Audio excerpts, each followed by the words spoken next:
Bueno, muy buenas tardes con todos los oyentes. El día de hoy voy a tocar temas muy importantes en la física mediante el simulador PET, que estos temas van a ser la interferencia de ondas, como podemos observar aquí, la reflexión y refracción de la luz y la óptica geométrica. Bueno, para iniciar utilizaremos la interferencia de ondas. Pero primeramente tenemos que saber qué es una onda.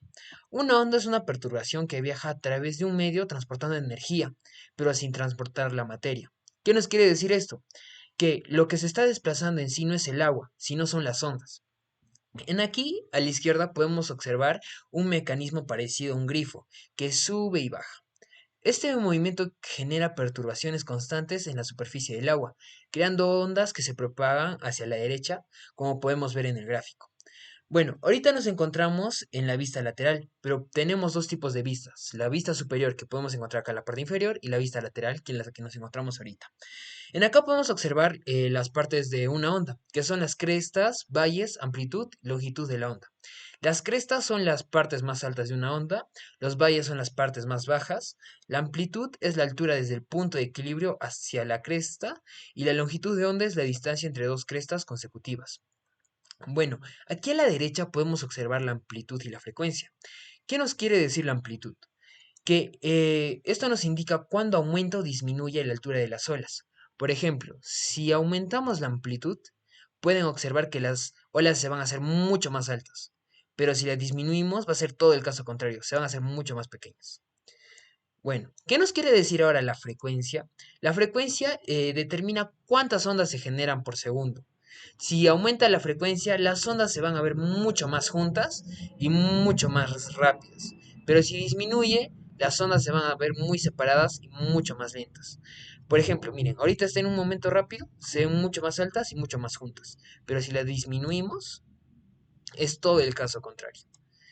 Bueno, ahora vamos a pasar sobre la vista superior de cómo se vería la onda desde arriba. A ver, aquí podemos observar que en acá podemos contemplar las ondas circulares, que es la fuente que genera ondas que se expanden formando circuitos concéntricos. También un patrón de propagación, que se ve claramente cómo la onda se extiende en todas las direcciones a una misma velocidad. También en acá se observa la distancia entre crestas, que es desde arriba, que es la más fácil de notar, cómo se ve la longitud de toda la onda, que se ve como la separación entre dos anillos de la onda. Como pueden observar aquí la parte azul y la parte que se va difundiendo poco a poco a ser un poco más oscura. Bueno, ahora vamos a pasar a la interferencia. Bueno, en aquí lo que voy a hablar es que la interferencia ocurre cuando dos ondas se encuentran en un mismo punto y espacio y sus efectos se combinan. En esta simulación podemos observar claramente cómo tenemos dos fuentes de ondas, una arriba y otra abajo, que generan ondas circulares en el agua. Cada fuente produce ondas que se extienden en forma de anillos, como mencioné anteriormente. Cuando estas ondas se encuentran, se produce la interferencia. Esto da lugar a un patrón muy característico que vemos aquí, las zonas claras y las zonas oscuras. Las zonas claras nos representan la interferencia constructiva, que ocurre cuando las crestas de una onda coinciden con las crestas de la otra. Al sumarse forman ondas más altas. ¿Qué nos quiere decir esto? Que hay mayor amplitud. Por otro lado, las zonas oscuras representan la interferencia destructiva. ¿Esto qué nos quiere decir? Que sucede cuando una cresta se encuentra con un valle. Como son opuestos, no se pueden juntar, se cancela parcialmente y totalmente, haciendo que la amplitud disminuya o incluso desaparezca, como podemos observar en el gráfico. También en el panel derecho podemos observar que hay una parte que nos indica la separación. Esto permite aumentar o reducir la distancia entre las dos fuentes, entre estos dos grifos que observamos en la pantalla, y que el patrón de interferencia puede cambiar. Con fuentes más justas, cuando los anillos superponen mucho más fácil, con fuentes más separadas, al patrón que se alarga y se vuelve más complejo. Miren, acá les voy a hacer una demostración y miren, la separamos y miren, las ondas se van juntando y como son opuestos, como hay la ampliación destructiva, no se pueden juntar. Pero miren, si las mantenemos juntas, la separación de 1,1 o incluso 0, miren, chocan. Y esto sería todo hasta la interferencia de ondas. Bueno, ahora les pasaré a explicar sobre la reflexión y refracción de la luz. Entonces, en esta simulación podemos ver cómo un rayo láser viaja desde una parte superior y choca con el vidrio. Viaja a través del aire, generando diferentes tipos de ángulos. Uno va a ser el ángulo de reflexión y otro el ángulo de refracción. También tenemos que saber que en base a la línea punteada se va a generar todos estos tipos de ángulos. Bueno, empezaré a explicar qué es la reflexión. Cuando la reflexión nos quiere decir que el rayo de incidencia, o sea, el rayo láser, va a chocar con el punto céntrico y va a generar un ángulo de la misma medida, o sea, van a ser semejantes. Mientras que el ángulo de refracción, esto ocurre cuando el rayo pasa en el aire hacia el vidrio. ¿Qué nos quiere decir esto?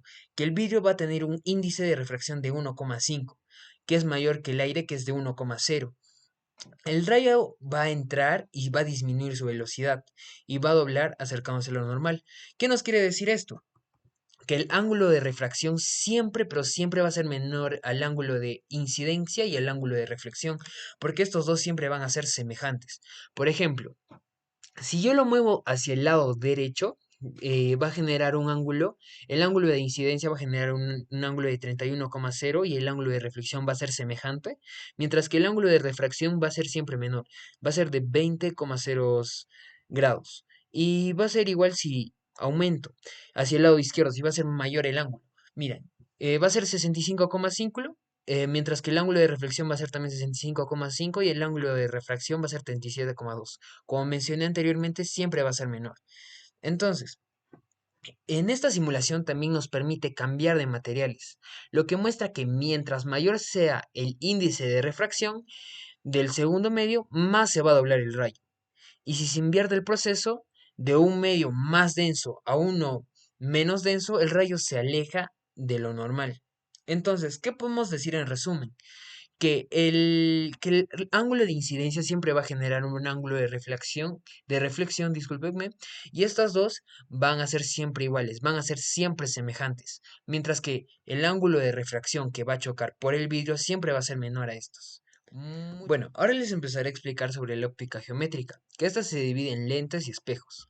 Primeramente vamos a iniciar con los lentes, y en acá encontramos un lente convergente. A la izquierda podemos observar el objeto, que es un lápiz, y al centro observamos el lente, que desvía los rayos de la luz debido a la refracción. Al pasar por el lente, los rayos que salen del lápiz cambian de dirección y convergen en un punto a la derecha, donde se forma la imagen. La imagen que se obtiene es real, es invertida y más pequeña, porque el objeto está ubicado más allá del punto focal del lente. Los controles como el radio de curvatura, el índice de refracción y el diámetro del lente determinan la potencia del lente y afectan dónde se forma la imagen. En acá también podemos ver el radio de curvatura, como mencioné anteriormente, que cuando lo ponemos más cerca, se ve más nítida la imagen, mientras que si lo pongo más lejos, la imagen se ve mucho más borrosa, se va acabando ese punto de nitidez. Ahora vamos a pasar con el otro tipo de lente, que es el tipo de lente divergente. Podemos observar que también se puede llamar cóncavo. Este tipo de lente es más delgado, que va en el centro y hace que los rayos de la luz se separen al atravesarlo. Los rayos que salen del objeto, el lápiz, llegan al lente y se refractan, es decir, cambian de dirección. Como el lente es divergente, los rayos se abren después de pasar por él. Al prolongarlos hacia atrás, como estén aquí, forman una imagen virtual, o sea, más pequeña, derecha y ubicada entre el objeto y el lente.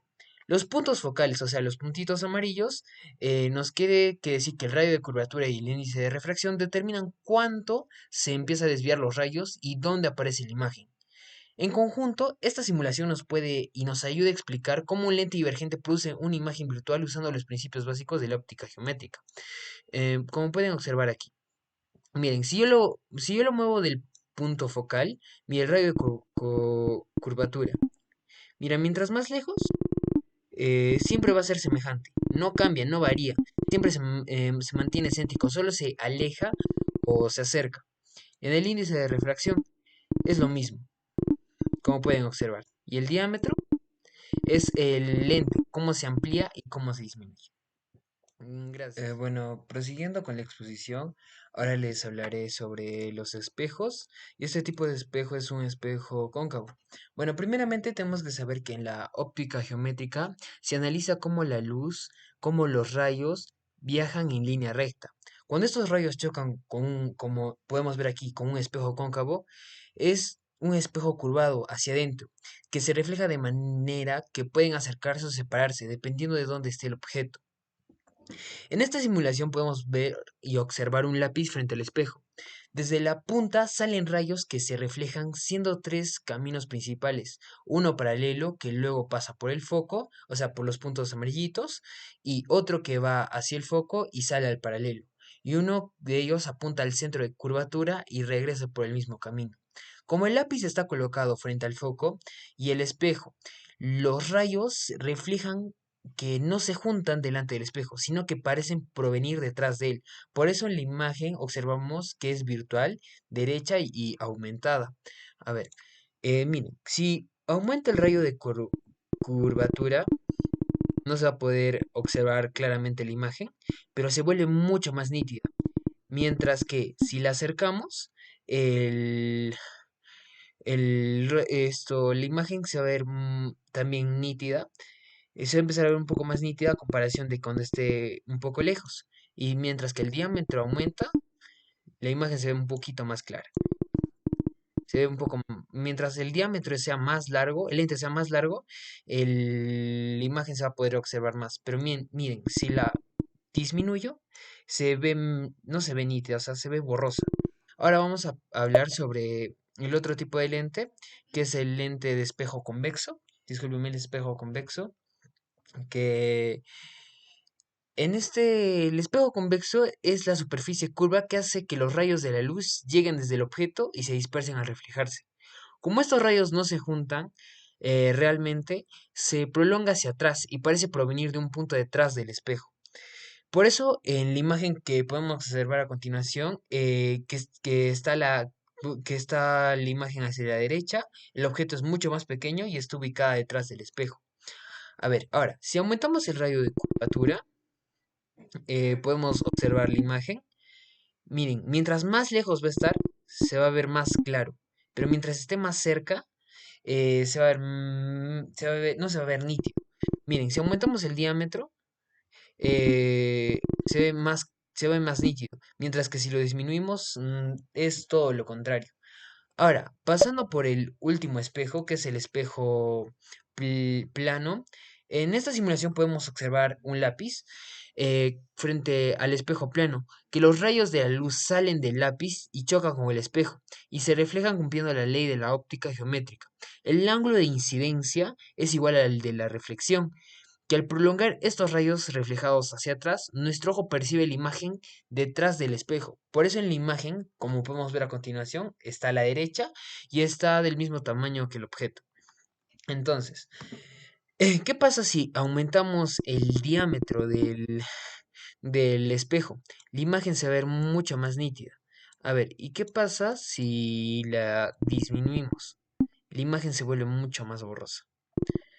Bueno, esto sería todo hasta el día de hoy. Les agradezco por haberme escuchado. Soy Alessandro Gajedo Escalante y espero que les haya gustado mi explicación sobre la física, donde agarramos los temas como son la interferencia de ondas, la reflexión y refracción de la luz y la óptica geométrica.